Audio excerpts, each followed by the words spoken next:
Okay, let's talk about one of the biggest hurdles for any English learner. How in the world do you get fluent when you're mostly practicing by yourself? Well, it's time to stop feeling stuck. Today, we're going to map out your personal quest to fluency, step by step. You've heard this a million times, haven't you? The number one piece of advice is always, just go talk to native speakers. But, let's be real, that's not always an option.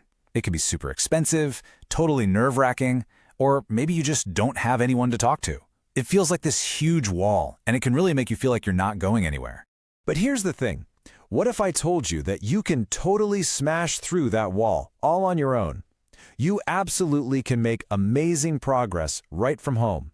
And this little guide is going to show you exactly how to do it. Your journey to speaking English with confidence, it starts right now. All right, first things first. You wouldn't build a house without a solid foundation, right? Same thing goes for fluency. We're going to start by getting the core mechanics of spoken English down so that everything else we build on top is nice and strong. So often, we get completely obsessed with learning individual vocabulary words. But just listen to this for a second. Here's a single word, amazed. Kind of flat, right? Now listen to the full phrase. I was amazed. You hear that difference? The stress, the little melody, the rhythm. Learning full phrases teaches you the music of English, not just the notes. And that is so crucial for sounding natural. Now, let's talk grammar. Please, forget trying to memorize a whole textbook. I mean, who has time for that? It's just overwhelming. The much smarter way to do it is to fill in the gaps. As you're listening to English, pay attention to the little things that make you go, why did they say it like that? Those are your gaps. Just focus on figuring those things out. It's way more targeted, it's manageable, and honestly, it works so much better. So, how do you actually catch those little grammar mysteries when you hear them? Just follow these 4 simple steps. The second you hear something that confuses you, capture it. Don't let it get away. Write it down in a notebook. If you're not sure how to spell it, no problem. Just whip out your phone and make a quick voice note of you saying it. The most important part is to review these little doubts later. This simple habit turns every confusing moment into a really powerful learning opportunity. Okay, with that foundation in place, it's time to get a little more personal. This next part is all about moving past the technical stuff and really finding your own confidence and your own unique voice in English. Seriously, just think about this for a second. There is almost no feeling in the world better than telling a story in a language you're learning and making someone genuinely laugh. It's just this incredible moment of connection. That's the real goal we're aiming for. It's not just about speaking words. It's about connecting with people. And humor is one of the best ways to do it. Now, let's be honest. Most of us aren't born stand-up comedians. The secret? It's all in the preparation. Just pick a couple of your favorite personal stories, write them down, clean up the grammar, and then practice telling them out loud. Read it a few times, then try to tell the story without looking at your notes. The whole point is to get so comfortable with these stories that they just roll off the tongue when you're in a real conversation. And if you're sitting there thinking, what stories do I even have? Start with these. People love hearing about funny language mistakes. It shows you don't take yourself too seriously. And stories about your job or how you met your partner or what your school days were like, they're classics for a reason. They're relatable, and they help people get to know the real you. Let's talk about something that causes a lot of anxiety for learners, your accent.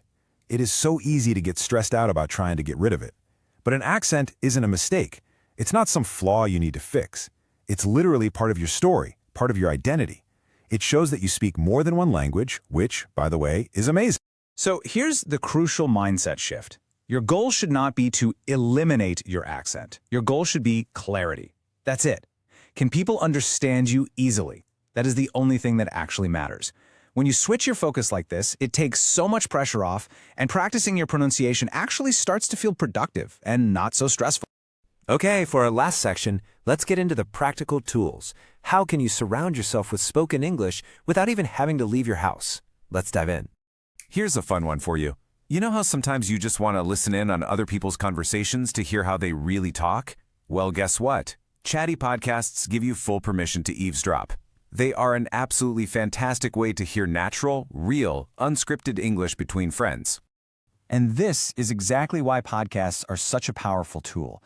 A real conversation just flies by, right? But with a podcast, you are in total control. You can hit pause to look up a word, you can replay a phrase you didn't catch, you can even slow down the speed or read along with a transcript. It's literally like having a real conversation, but with a pause button. One of the biggest challenges when you're practicing is just running out of things to say. And let's be honest, talking about all the depressing stuff in the news isn't always the most motivating topic for a conversation, is it? You need a supply of fresh, interesting stuff to talk about. And that's where positive news sources are a game changer. Places like the Happy Newspaper or the Positive News website are just full of these uplifting, cool, interesting stories from all over the world. They give you this endless supply of great topics to bring up, which makes your practice sessions and your future conversations way more engaging and, frankly, a lot more fun. So we've covered building your foundation, finding your voice, and immersing yourself in the language. Now it's time to put it all together and officially start your quest. If you take away one thing, let it be this. Fluency isn't some magical place you just arrive at one day. It's not a fantasy. It's the real result of all these little, consistent daily steps, preparing just one story, capturing one grammar question, listening to one podcast. That is how fluency is built, brick by brick. So, as we wrap this up, I want to leave you with the direct call to action. Don't just think about these ideas. Do them. Right now, I want you to decide what is the very first personal story that you are going to practice telling. Making that one small decision, that's the first real step on your solo quest.